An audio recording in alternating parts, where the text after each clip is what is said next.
Bom, hoje eu vou falar em pé com os senhores, dado ao respeito aos senhores, e eu gosto muito de falar em pé. Tá? Nós vamos estar tratando hoje em alguns pontos do direito imobiliário. E, mais precisamente, na questão da incorporação imobiliária e do patrimônio de afetação. Tá? São principalmente na questão do patrimônio de afetação, que é uma matéria um pouco difundida, um pouco divulgada, um pouco falada, mas de suma importância nos dias de hoje. Tá? Hoje nós estamos vivendo um momento de elevação no que diz respeito a incorporações imobiliárias. A cada dia, quarteirões inteiros vão abaixo, constrói-se ali um prédio, não se faz a infraestrutura necessária, viária e nem do próprio empreendimento. E isso vai enxertando a cidade, vai afogando a cidade. E com o tempo, não sei onde isso vai parar, mas poderemos ter problemas mais do que o que já temos. Mas a nós não importa isso. Importa a questão imobiliária sobre a ótica do direito. Tá? É o que vamos verificar. Esse trabalho aqui, né, para aqueles que quiserem anotarem, fiquem à vontade. Né? Mas aqueles que não o quiserem, desde já eu falo ao pessoal, se quiser franquear isso aqui na OAB e depois o pessoal entra no e-mail e pega todo esse material aí, não tem problema nenhum. Tá? Por isso não tem direito autoral nenhum. Tá? Aqui não é a prefeitura que aumenta do dia para a noite um IPTU a mais de 20%, para quê? Está tendo uma contraprestação necessária por isso? A prefeitura está valorizando o seu imóvel por isso? A prefeitura está consertando aquelas linhas de ônibus que passa frente à sua casa? Já tirou aquela feira que tem na frente da casa? Alguém aqui tem feira na frente da casa? Ainda bem. É a pior coisa que pode existir. Coloca-se aquelas bancas de peixe, é legal para quem mora nas imediações, vai lá, compra fresquinho e tal.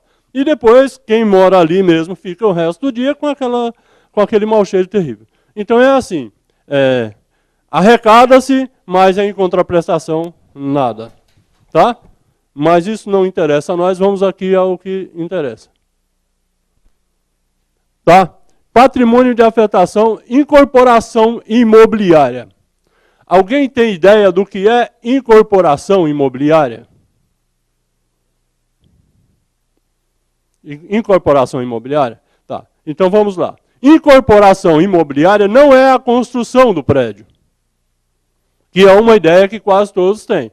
Então, incorporação imobiliária não é a construção do prédio. Incorporação imobiliária é o preparo da documentação para a construção do prédio. A construção do prédio nada mais é do que um contrato de construção, tá? Que faz parte do bloco de contratos da incorporação imobiliária.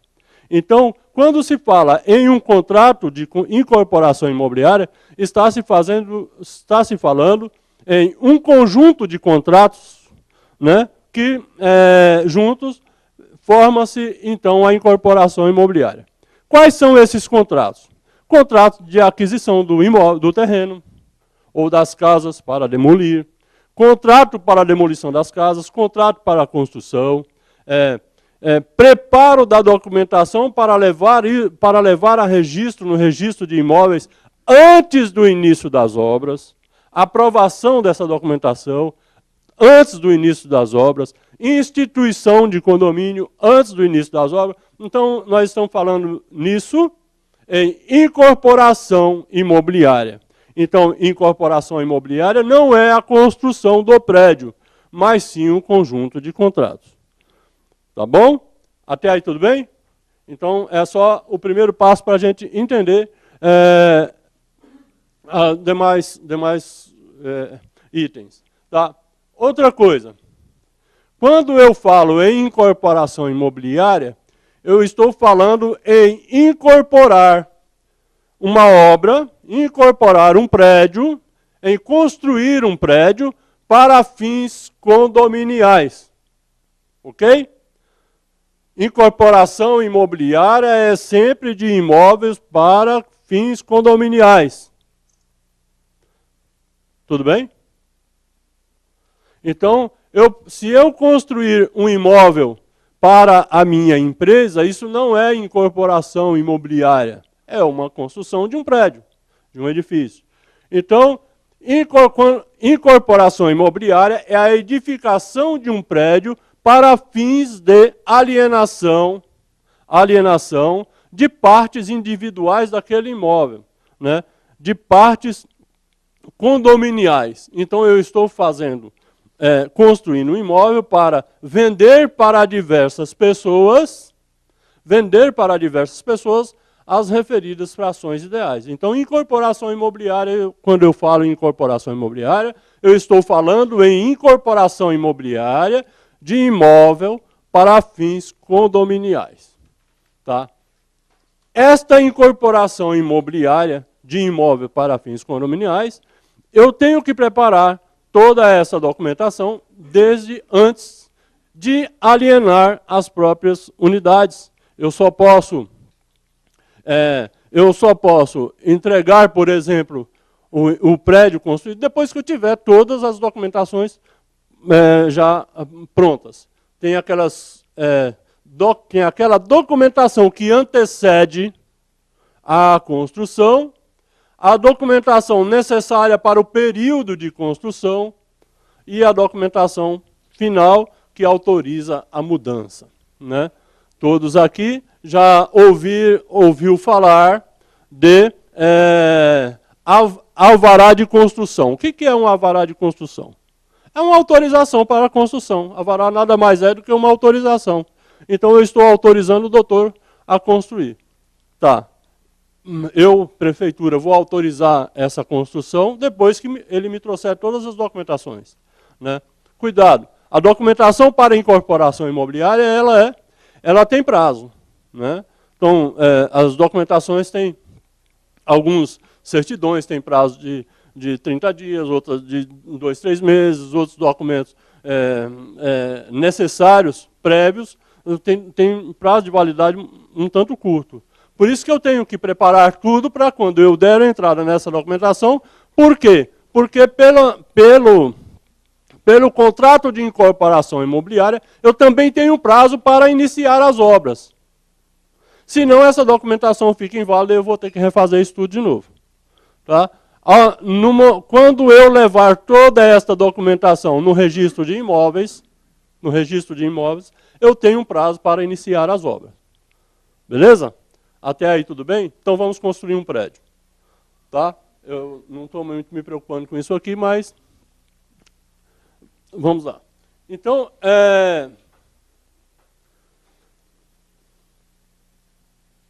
quem pode ser um incorporador? Quem pode ser incorporador? O dono do terreno, qualquer pessoa física ou jurídica, né? Então, qualquer um pode ser o incorporador. Só que o imóvel tem que ser transferido para a empresa incorporadora. Tá? Então, o incorporador, que é a empresa incorporadora, ela vai cuidar de todas essas documentações. Ora, o imóvel precisa passar para ela. Por quê? Para evitar prejuízos a terceiros. O que normalmente ocorre? Como São Paulo já não tem tanto espaço assim para incorporações imobiliárias, hoje o que se faz é adquirir diversas casas, pequenos prédios, demolir e construir ali um prédio, não é assim? Lá em Santana está cheio disso, não tem mais espaço, então estão fazendo só mais isso mesmo. Então, qual que é o primeiro passo? Comprar aquelas casas e vai comprando até ter uma metragem ideal para fazer a incorporação. Tá? Comprando estas casas, o que ele vai fazer? Ele vai entrar com um pedido na prefeitura, um alvará de demolição daquilo. Tá? Ah, mas para demolir, doutor, precisa de alvará? Precisa, porque a prefeitura precisa ganhar dinheiro. Eu não vejo porquê, não vejo porquê para demolir alguma coisa que foi erguida de forma legal, precisa ter alvará de demolição. E paga por isso. Né? Então, mas tudo bem, isso é coisa de prefeitura, é o que eu disse. Então, vai se demolir. E aí, o que é que tem que se fazer? O segundo passo, unificação de área. O que é unificação de área? Ora, quando se adquire diversas propriedades, cada uma daquelas propriedades tem um registro de imóveis diferente. Tá? Então eu tenho que transformar isso em um único registro de imóveis. Né? Ou seja, o registro número 100 dele, o 200 dele e o 300 da doutora, vai unificar isso, vai apagar no registro de imóveis e vai dizer, olha, por escritura de incorporação imobiliária e incorporação dos registros, ficou agora o registro número 10.000, que é da área incorporada pelos 3 imóveis que foram demolidos. Tá? E agora? Bom, agora que já foi unido esses registros, eu tenho que desunir novamente. Eu tenho que fazer, agora, apresentar os projetos de incorporação e, novamente, isso vai ser diluído em frações ideais. Tá? Então, aí vem aquela, a segunda etapa. Então, eu desmanchei o que eram propriedades horizontais, né, e transformei em uma única matrícula, e agora eu desmanchei essa matrícula, vou desmanchar essa matrícula em propriedades horizontais. Tá? Um prédio é propriedade horizontal, tá? Não é propriedade vertical. Já vi colegas dizendo, é uma propriedade vertical, não horizontal. E explico por quê. Porque, na realidade, são propriedades sobrepostas. Propriedades do primeiro andar, do segundo andar, do terceiro andar, são sobrepostas. E por isso ela é uma propriedade horizontal, não vertical. Tá? Responsabilidades do incorporador. O incorporador ele se responsabiliza por todo o empreendimento, desde o início até a escrituração da última unidade que ele entregar. Tá? Responsabilidade do incorporador. A pergunta é, doutor, o incorporador é o mesmo construtor? Hein? Nem sempre, pode ser. Quem mais? A maioria das vezes sim. Tá. O ideal é que, depende do lado que vem o cheque, né? Nós somos advogados, a gente tem que analisar sempre isso. Então, o ideal é que o incorporador seja diferente do construtor, por conta da responsabilidade civil da incorporação. Então, por exemplo, quando o incorporador, por lei, ele assume a incorporação de determinado prédio, ele está assumindo todas as obrigações, em livros contratuais, de gerar recursos para a construção, essas coisas todas. Se ele também constrói, ele fica também responsável direto pela construção. Né? Qualquer problema que houver na construção, o incorporador também responde. Ah, mas doutor, mas ele já responde. Responde. Só que ele não vai ter a quem repassar isso numa eventual ação. Então, normalmente, muitas das vezes a própria incorporadora, né, tem lá uma empresa de incorporação e outra de construção. Mas mesmo assim não é o ideal. O ideal é que sejam empresas distintas, porque tem sempre a quem cobrar. Né? Então, a função do incorporador não é construir, não é nada. Por lei, a função do incorporador não é construir nada. A função do incorporador é só preparar contratos e documentos. Ok? Inclusive de aquisição e depois de alienação das unidades, financiamento, essas coisas diversas.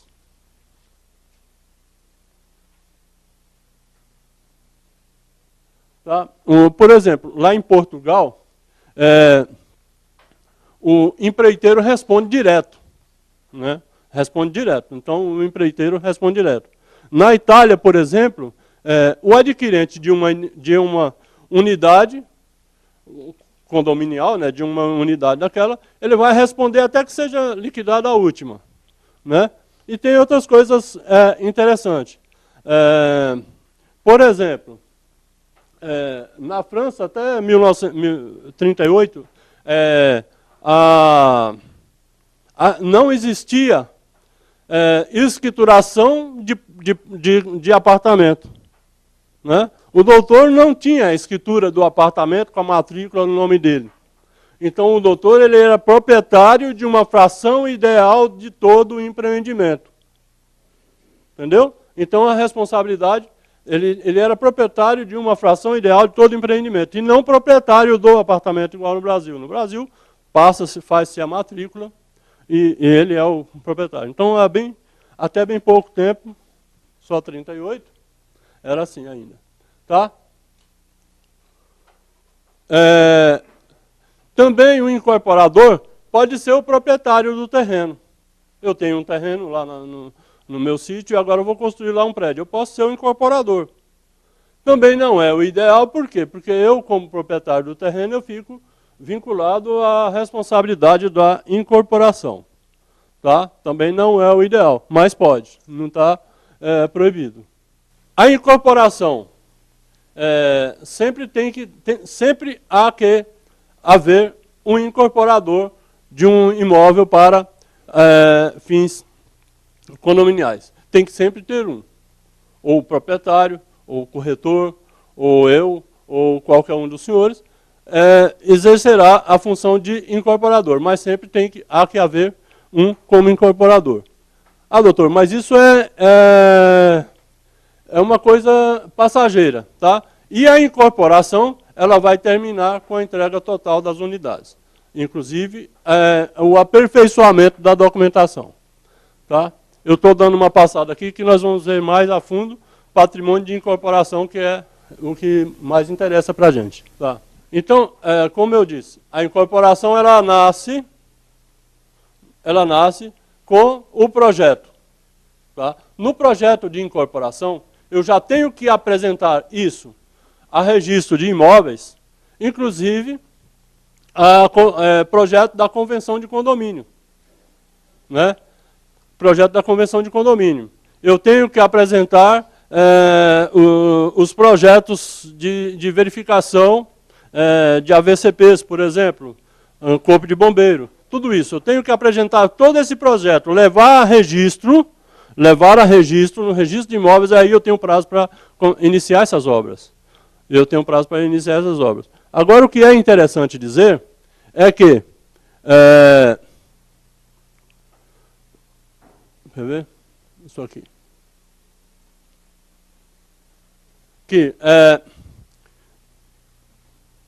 O imóvel, onde vai ser erguido o prédio, ele tem que estar em nome do incorporador. Gravem isso, porque isso vai ser importante quando nós estudarmos aqui, verificarmos aqui a questão do patrimônio de afetação. Né? Que o nome é feio, mas é isso mesmo. Né? Então, quando nós estudarmos isso, nós vamos verificar a importância de termos este imóvel transferido, inclusive no registro de imóveis, ao incorporador. Tá? Ao incorporador. A questão da lei atual, da 4.591, é a que verifica a questão de incorporação no Brasil. Tá? Ela teve umas alterações quando se criou no Código Civil novo o condomínio edilício. Porque o condomínio também era gerido por aquela lei, 4.591. Hoje não é mais. Quando eu estou falando em questões condominiais, eu estou falando de Código Civil. Tá? Ficou a lei 4.591 para a incorporação imobiliária. Então, aquela parte da lei 4.591, que vai até, se não me foge a memória, o artigo 12, ela está derrogada, ou seja, caiu em desuso. Por quê? Porque entrou o Código Civil, e o Código Civil hoje é que cuida de condomínio edilício. Né? criou-se aí a figura do condomínio edilício. E nessa questão do condomínio edilício é que vão se resolver todas as questões condominiais. Só que, na questão da documentação necessária para a incorporação imobiliária, exige que seja juntado com a documentação a convenção de condomínio. Por quê? Porque a convenção de condomínio é que vai gerir o movimento, a vida civil daquele empreendimento. Tá?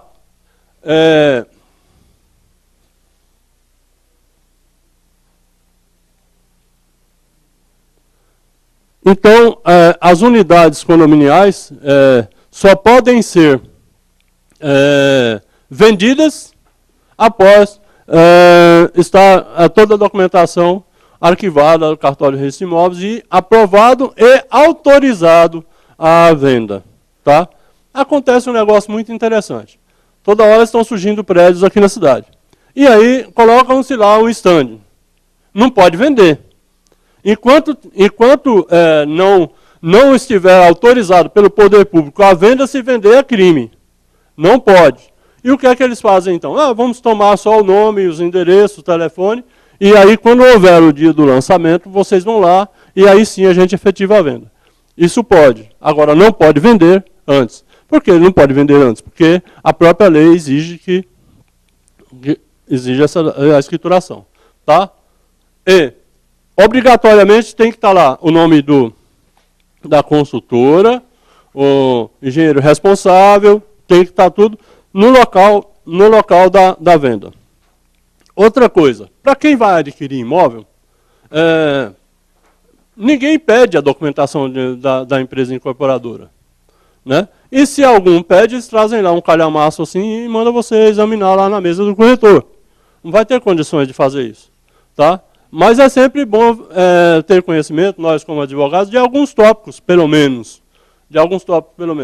Uma das coisas mais importantes que é bom olhar é se aquele empreendimento ele está sendo construído pelo patrimônio de afetação ou não.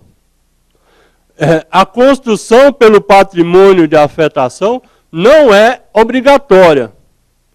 É faculdade do incorporador. Ele pode utilizar a construção pelo patrimônio de afetação ou pela simples Lei 4.591, sem a intervenção da Lei do Patrimônio de Afetação. Tá? O título que transfere aquela propriedade ao incorporador, ela tem que ter cláusula de irrevogabilidade e irretratabilidade. Ou seja, o imóvel está passando para o incorporador de forma definitiva. Tá? Por que isso? Para garantir o direito daqueles que estão adquirindo o imóvel em fração ideal no futuro. Tá? Então, se não tiver essa cláusula de irrevogabilidade e retratabilidade, o proprietário do terreno poderia vir lá e falar, não, vamos revogar esse contrato que eu vendi o terreno e não quero mais vender, e aí o prejuízo a terceiros. Tá? O incorporador também, ele pode desistir do empreendimento. Tá? O que é que o incorporador faz? Ele faz, dentro dos contratos de incorporação, inclusive o contrato da doutora que adquiriu uma das unidades, está escrito lá. Tem um prazo de 90 dias para eu desistir do negócio. Ou seja, eu lancei um empreendimento a R$500 mil cada unidade e só vendi 10 ou 20. Não consegui vender todo o empreendimento. Ou seja, eu não vou suportar essa obra. Então, por isso eu já previ no meu contrato que eu tenho uma cláusula de arrependimento. Então, o que é que eu faço? Eu vou devolver o dinheiro para a doutora, devidamente corrigido, devolvo dela, e vou lá no registro de imóveis e findo isso aqui, falar, não vou fazer mais empreendimento nenhum. Ou vou fazer no futuro por um outro valor melhor conversado. Né? Mas a lei faculta o arrependimento. Não vou causar prejuízo a terceiro, porque eu vou devolver o dinheiro de cada um. Por que isso? Porque, na realidade, a construção do empreendimento será feito com o dinheiro de quem vai pagando. Né? Eu, banco, eu vou levar todos os contratos. Está aqui, banco, olha, eu tenho 500 apartamentos, vendi todos os 500 a 500 mil reais cada um. Beleza? Então eu preciso desse dinheiro, porque o pessoal vai pagar a prestação. Eu transfiro para vocês os créditos de quem vai pagar, e vocês me deem um dinheiro que eu vou construir os apartamentos dele, e eles ficam pagando para você pelos próximos 30 anos. Tá bom assim? Tá, porque nós vamos cobrar o dobro. Ou mais, né? Ou mais.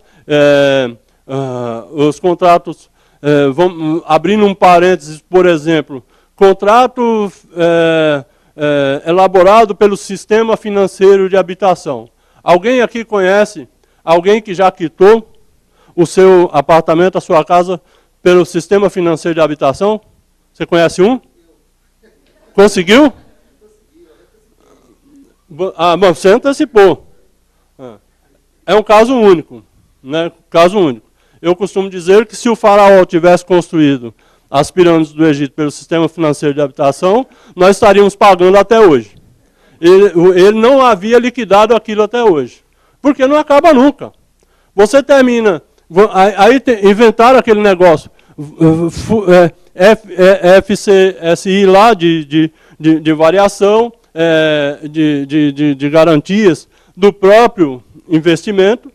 Ou seja, não raramente, quando você termina de pagar o seu imóvel, depois dos 20 anos, 30 anos de pagando, ainda o banco manda para você, olha, você está ainda aqui com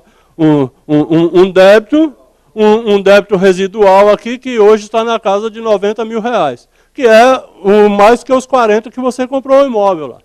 E aí ele já manda o projeto para você pagar. E se você não pagar, eles vão executar. E se você entrar nessa, quando passar os 15 anos, você pagando esses 90, vai ter mais um residual. Não acaba nunca isso aí. Né? Não acaba nunca esse negócio. Então, é isso mesmo. Então, muita gente compra apartamento e depois acaba perdendo no saldo residual. Eu já paguei, liquidou. Meu pai já morreu e meu pai, né? Mas é isso. Então, contratos bancários são terríveis. Né? Tem uma diferença que nós vamos estar verificando, já podemos verificar agora, contrato de alienação fiduciária e contrato de hipotecário. Né? Tem diferença, e a diferença é brusca. Né? Tem muita gente que pensa que está comprando um imóvel, mas não está. Né? Então, quem adquire o imóvel por alienação hipotecária, ele realmente adquire o imóvel. O doutor comprou um imóvel por alienação hipotecária. Se ele for olhar lá na matrícula do imóvel dele, vai estar o nome dele lá. Proprietário, doutor, né? E o banco? O banco simplesmente emprestou o dinheiro para ele. Né? Emprestou o dinheiro para ele comprar o imóvel. O imóvel está no nome dele. O doutor comprou o imóvel por alienação fiduciária, quem é o dono? O dono é o banco. Ele pensa que está comprando o imóvel. Ele chega lá, um empreendimento bonito, e faz lá o contrato, pensa que está comprando o imóvel, mas não está. Ele é um alienante fiduciário. Então, ele está comprando por alienação fiduciária. Ou seja, é aquela questão de propriedade resolutiva. Né? Só quando ele terminar de pagar, quiçá ele termine, aquela propriedade passará para o nome dele de forma definitiva. Caso contrário, a propriedade é do banco. Ou seja, no contrato de alienação fiduciária, no mesmo ato que se faz o contrato da construtora vendendo o imóvel para ele, já se faz, dentro do mesmo instrumento, um contrato dizendo que o banco é que passa a ser o dono até quando ele terminar de pagar. É uma encrenca, mas é isso mesmo. Aí, tanto é que, qual é a ação que o banco tem para receber, no caso de questão de alienação fiduciária, se houver a inadimplência? Qual é a ação? Reintegração de posse. Reintegração de posse. Por quê? Porque o banco é o proprietário e ele só tem a posse. Então eu vou entrar com a ação de reintegração de posse. Está na rua facilmente. No caso da alienação hipotecária, ele é o dono. Então qual que é a ação que eu vou entrar? O banco? Qual é a ação que o banco entra para cobrar no caso de alienação hipotecária? Ele entra com a ação de execução do contrato de hipoteca. Né? Uma ação de execução hipotecária. E aí, nessa execução hipotecária, eu vou penhorar o imóvel. Não é o próprio imóvel do banco. Eu vou penhorar o imóvel para pagar essa execução hipotecária. Tá? Já abrindo aqui um parênteses, na questão do condomínio. Na questão do condomínio. O doutor comprou o imóvel, parou de pagar o condomínio. O doutor também comprou o imóvel, parou de pagar o condomínio. O doutor comprou o imóvel do banco e não está pagando o banco e nem o condomínio. Tá? Eu vou entrar com a ação de cobrança de condomínio contra o proprietário do imóvel. Ele. Né? Ele. Tá. Aí, ele não paga. O imóvel vai para cumprimento de sentença. Tá? Vai para execução do processo em fase de cumprimento de sentença. Foi a leilão. Aí o banco aparece no processo. Eu quero o direito de preferência de receber porque eu sou o agente hipotecário dessa encrenca aqui. Então eu quero receber primeiro. Tá? Na questão do condomínio, gente, não é mais assim. O tribunal já pacificou o entendimento dizendo o quê? Tá. Quem tem a preferência de receber primeiro é o crédito do condomínio. A hipoteca, se sobrar dinheiro, o banco recebe. Entendeu? Ah, mas e se for arrematado por terceiro? O banco toma pau. Por quê? Porque o contrato de alienação hipotecária é um contrato de natureza pessoal. É ele e o banco. Então, se ele não pagar o banco, ele vai resolver lá. Só que aquele que arrematou o imóvel está livre deste contrato hipotecário. Está livre desse contrato hipotecário. O banco só vai receber se sobrar dinheiro dentro do processo. Normalmente, se sobra pouco, mas não dá para pagar a hipoteca. Por quê? Porque normalmente os juros da hipoteca são muito altos.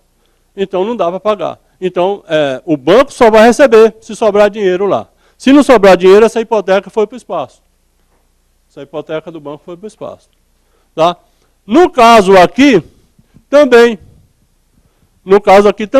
Quem tem o direito de preferência de receber primeiro o dinheiro, se o processo for de cobrança de condomínio, é o condomínio. Se sobrar dinheiro é do banco, porque o banco é o proprietário. Tá? E se sobrar dinheiro do banco, aí vai retornar a ele, porque ele é o mutuário do próprio banco. Até aí tudo bem? Tá? Então, e aí surgiu uma questão. Aqui, por exemplo. Aqui já pacificou. Agora aqui, alienação hipotecária, alienação fiduciária. Você entra com a ação de cobrança de condomínio contra ele, aí chega no final do processo. Na hora de executar a sentença, na hora de cumprir a sentença, o banco aparece e fala, não, esse imóvel não pode ir à praça, porque o imóvel não é dele, o imóvel é meu. Né? A dívida é dele, mas o imóvel é meu, então não pode ir à praça esse imóvel. Porque a alienação é fiduciária, então o imóvel é meu. Tá. Ponto 1. Ponto 2. Você entra com a ação contra o banco. Em vez de entrar contra a ação contra ele, você entra a ação contra o banco para dizer assim, olha, você, banco, é o proprietário do apartamento, então você é obrigado a pagar o condomínio. Por quê? Porque a lei diz quem é obrigado a pagar o condomínio é o proprietário. E não quem está usando. Eu nunca entro com ação de cobrança de condomínio contra locatário, nada. Para mim, importa quem é o proprietário. Ah, o banco vem lá e diz, tudo bem. Só que o imóvel não pode ser levado a leilão também, porque é uma propriedade resolutiva. A propriedade vai ser dele. Então, quem tem que pagar é ele, não é eu. Eu não estou usando o imóvel, tá? Aí, eu brinco com esse negócio de condomínio já há uns 30 anos. Aí o que eu faço? Entro com a ação contra os dois, contra o banco e contra quem está lá no imóvel. Agora o juiz vai ter que decidir essa situação aí. E aí também tem 3 decisões. Tem um juiz que diz que a obrigação é do mutuário. Aí eu questiono, porque se for a leilão, se for a praça, o condomínio não recebe, porque não vai ter como levar a praça o imóvel que não é dele. E aí o banco fala, não, a obrigação é dele. Aí normalmente as decisões são assim. O juiz,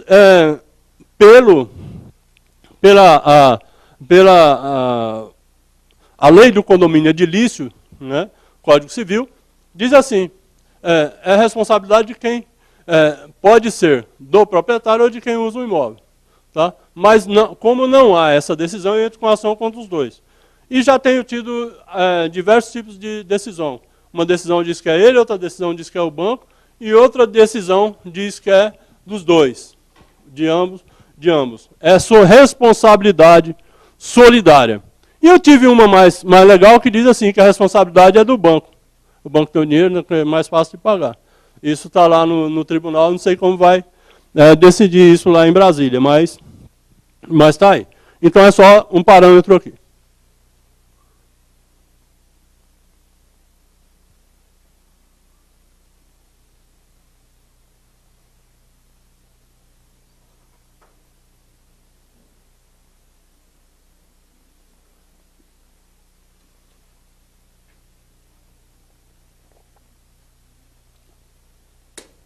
Só uma questãozinha aqui, antes da gente passar para o patrimônio de afetação.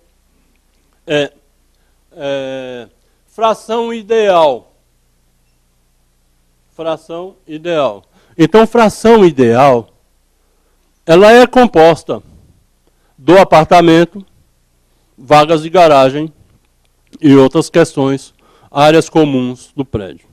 As áreas comuns, há áreas que são comuns a todos, há áreas que são comuns de uso específico, há áreas comuns de uso privativo. Por exemplo, a sacada do apartamento da doutora, ela é a área comum de uso privativo do apartamento dela. Tá? Ela pode fechar esta área? Pela lei, não. As decisões estão permitindo fechar isso, pôr grade, essas coisas todas. Começou lá com a história de segurança, porque tem criança, essas coisas todas, começaram a fazer. E aí, usando a linguagem da rapaziada, aí, zoou tudo. Então é isso. Então, mas pela lei não pode. Não pode fechar a sacada. Por que não pode fechar a sacada? Porque a sacada não é área privativa. Ela é a área comum de uso exclusivo. Então ela tem o direito de usar aquela área comum. Mas ela pode, aquela é uma área que pode usar no incêndio, numa questão de segurança, coisa desse tipo. Né? Então ela é considerada área comum. Tanto é que aquela área comum, na matrícula do imóvel, está dizendo que ela é uma área comum de uso exclusivo. Se é comum, ela é de todos. Ela não é da doutora nem do doutor. Então ela é de todos. Então, numa questão de emergência. O uso dela é exclusivo no uso normal, mas numa questão de emergência dela. Então, e área comum, pura e simples, o corredor, os playground, a parte externa. Então, essa é uma área comum, livre. E área comum, ela é de propriedade de todos. Ela não é uma propriedade de ninguém. Ela é uma propriedade de todos. Né? Por isso, o doutor tem direito à vaga de garagem dele, porque no apartamento dele ele comprou o apartamento com uma vaga de garagem. E aí vem aquela outra questão. Vaga de garagem de uso determinado ou indeterminado? Então, depende do contrato de incorporação imobiliária. Se no contrato está dizendo assim, o doutor tem direito a uma vaga de garagem determinada, Então ele vai receber da construtora o apartamento com a vaga de garagem número 5 no primeiro subsolo. É aquela a vida inteira. Tá? Mas normalmente não é assim. Por quê? Porque a área de garagem é menor do que o desejável ao empreendimento. Então o que é que eles fazem? A vaga de garagem com uso de manobrista. Você já viu um prédio aqui com manobrista? Prédio residencial, alguém tem? Não, né? Mas se você olhar lá na escritura, está dizendo que é com uso de manobrista. Né? Não é? Tá? Está com uso de manobrista, mas é raro, só mais prédio comercial tem. Mas áreas de prédio residencial tem alguns. Né? Eu não conheço nenhum que faça uso de manobrista. Mas tem lá. Isso aí é só para dar encrenca no dia da assembleia. Se bem que o síndico utiliza isso justamente para cobrar os inadimplentes. Fala, ó, os inadimplentes só podem votar se estiver kits. Né? E vai ter sorteio de vaga de garagem no dia 10 de abril. Então todo mundo vai querer pagar antes para chegar no dia 10 de abril ter a sua vaga. A bem da verdade, eu discuto isso, tá? Eu acho assim, que direito de propriedade não se confunde com direito de condomínio. Se eu comprei um apartamento com vaga de garagem, e no sorteio de vaga de garagem, eu estou mexendo no meu direito de propriedade, então por isso eu posso votar mesmo que eu seja inadimplente. Por quê? Porque eu comprei com a vaga de garagem. Se o condomínio não me dá direito igual de escolher a minha vaga de garagem, então o condomínio tem que me dar um desconto. Porque ele não está me dando o direito de igual, ou até, em alguns casos, de não utilizar playground, por exemplo. O cara não está pagando o condomínio, então ele vai querer usar a vaga da piscina, a água da piscina? Né? Eu não posso tirar isso dele. Porque isso é direito de propriedade, ele comprou com isso. Né?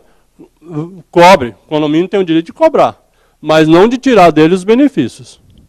Tá? Lei 10.931. A lei do patrimônio de afetação. A lei do patrimônio de afetação. O nome é feio, assim mesmo. Tem algumas coisas feias que a gente tem que conviver com elas a vida inteira. Meu nome é Gevani, por exemplo. Aí, às vezes, você recebe publicação Doutora Gevani, publicado no Diário Oficial. Por que, né? É que esses nomes que terminam com acentuação tônica em I, servem tanto para homem quanto para mulher. Darcy, Gevani, Darmi, né? Então é assim. Mas a lei do patrimônio e afetação tem esse nome feio, mas o nome da lei é isso mesmo. Tá?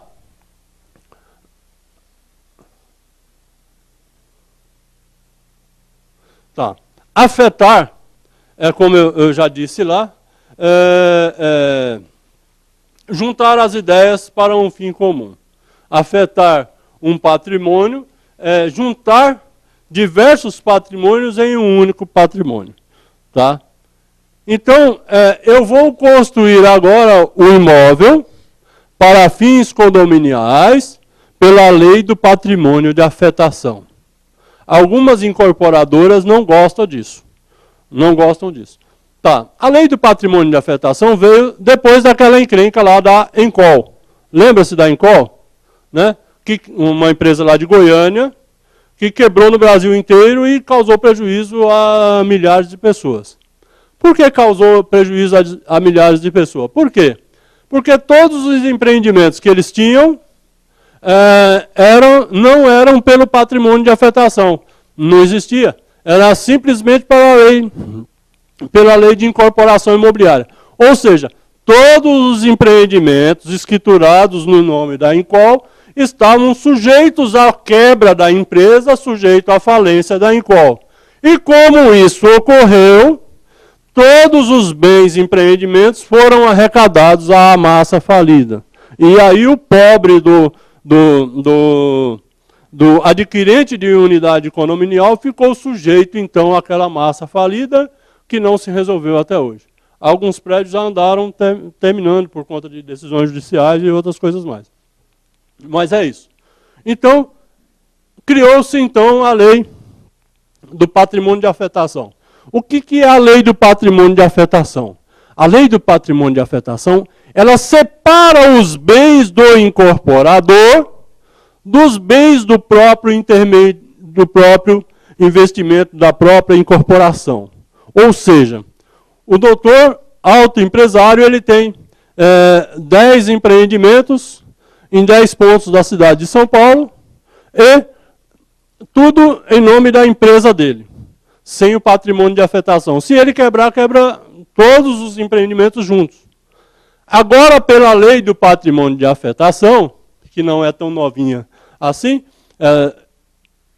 cada empreendimento, se ele fizer assim pelo patrimônio de afetação, cada empreendimento vai ter a sua própria incorporação imobiliária. Isso vai ficar registrado no registro de imóveis também. Ou seja, ele está dizendo que, se ele quebrar, este empreendimento não entra na massa falida. Tá? Não entra na massa falida, não vai ser arrecadado. Ele vai quebrar, não vai ficar com um centavo no bolso, mas esse empreendimento, que está sendo erguido pela lei do patrimônio de afetação, ele vai até o seu final. Mas e aí, doutor? Aí é que começa a brincadeira. Tá? Ora, para a incorporação imobiliária sem a lei do patrimônio de afetação, é bom para ele mesmo ou é ruim? É bom por quê? Porque ele vai ter mais dinheiro, ele vai pegar o dinheiro de todos os empreendimentos e jogar numa conta pool, e dessa conta pool ele vai comprando o cimento, a areia, o cal, para fazer cada um dos empreendimentos. Na lei do patrimônio de afetação não é assim. Ele está obrigado a abrir uma conta para o próprio empreendimento. Então, tudo que forem pago e que o banco for transferido de verba, vai ser para incorporar este empreendimento. Mas se não tiver dinheiro para fazer aquele outro, não importa. O dinheiro que arrecadou vai construir esse. Tá?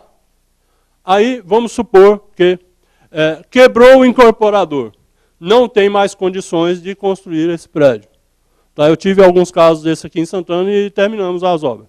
Então, o que é que eu faço? A lei do patrimônio de afetação, ela, desde logo, ela elege uma comissão de representantes dos adquirentes.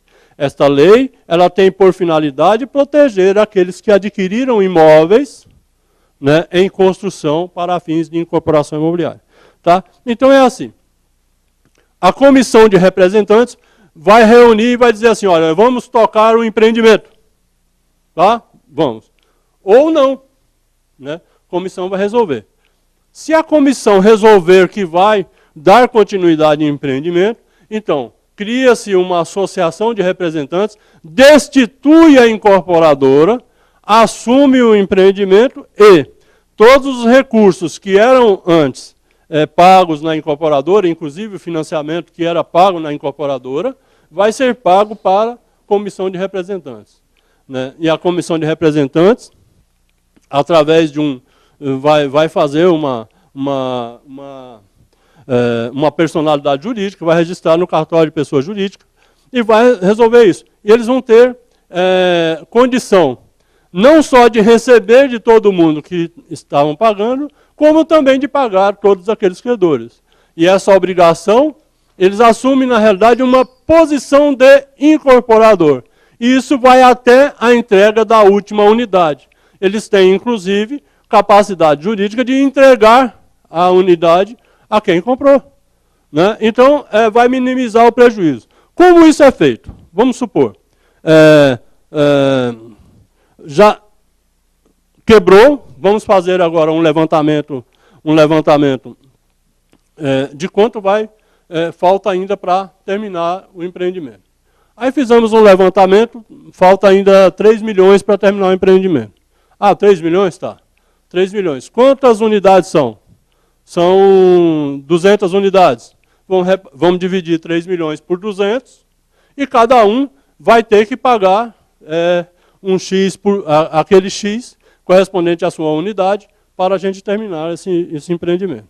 Ah, mas eu paguei à vista para a construtora, eu não vou pagar mais nada. Né? Paguei à vista a construtora, mas não vou pagar mais nada. Vai pagar sim, porque você é dono de propriedade lá também. Você entregou o seu terreno para a construtora por permuta de 5 ou 6 apartamentos que vai receber depois. Então você tem a obrigação de pagar por 5 ou 6 unidades que você adquiriu.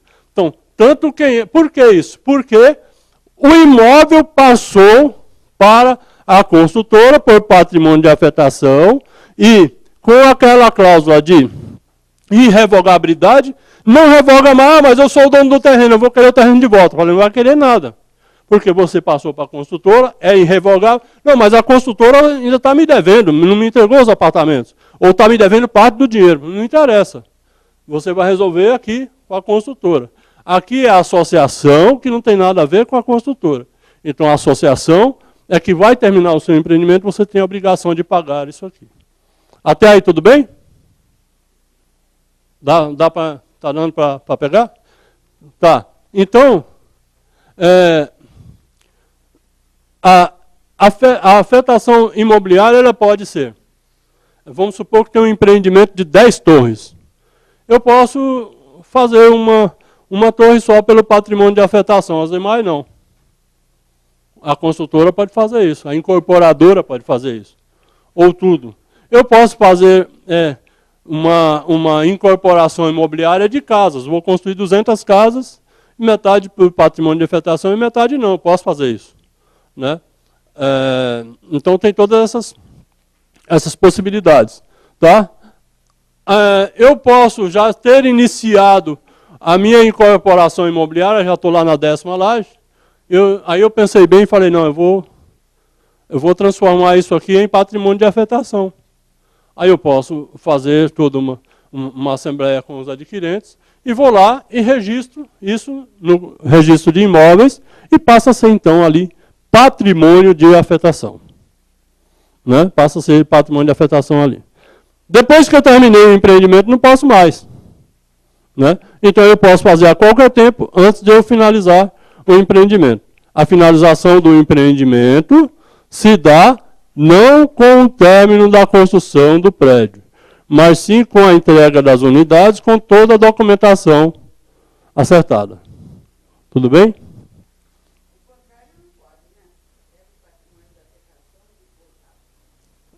Não, uma vez, porque quando você institui pelo patrimônio de afetação, você já está dando poderes aos adquirentes, né, para decidir sobre isso. Tá, aí fomos levando o prédio, chegou uma hora, falou, agora vamos terminar o prédio, pagou já todo mundo? Pagou. Não, tem uma parte que ainda falta pagar algumas prestações, e outras não. Então, eu já posso terminar essa associação? Não. Esse tipo de associação ela é criada com fins específicos de construir o prédio, entregar as unidades com toda a documentação. Ah, doutor, mas agora eu já vou entregar os apartamentos. E como é que fica o condomínio? Tá, vai subsistir, vai coexistir ambos, o condomínio e a associação. Então eu vou instituir o condomínio, vai ficar condomínio világio de alguma coisa e a associação világio de alguma coisa. Tá. Isso pode ser.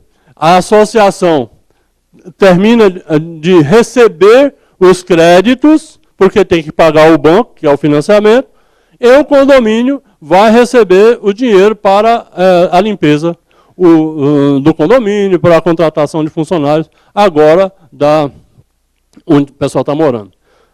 Condomínio não se mistura com a associação. Eu já vi casos em que pessoas menos avisadas, o que é que fizeram? Fizeram uma assembleia, entregaram o condomínio e desconstituíram a associação. Uma assembleia. Tá? Não pode. Mesmo porque a associação ela gerou-se de um contrato registrado no cartório de pessoas jurídicas.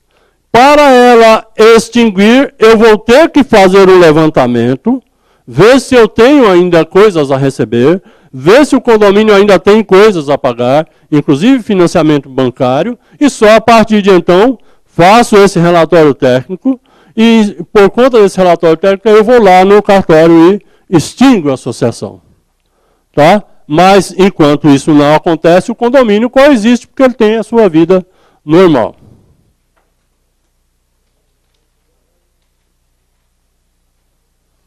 Tá? Eu tive um caso bastante interessante, agora a gente já está indo para o nosso final de palestra, assim, muito interessante. Proprietário do imóvel, o proprietário do terreno. O proprietário do terreno, ele fez o seguinte contrato com a incorporadora. Tudo bem, eu vou fazer uma permuta com os senhores. Eu vou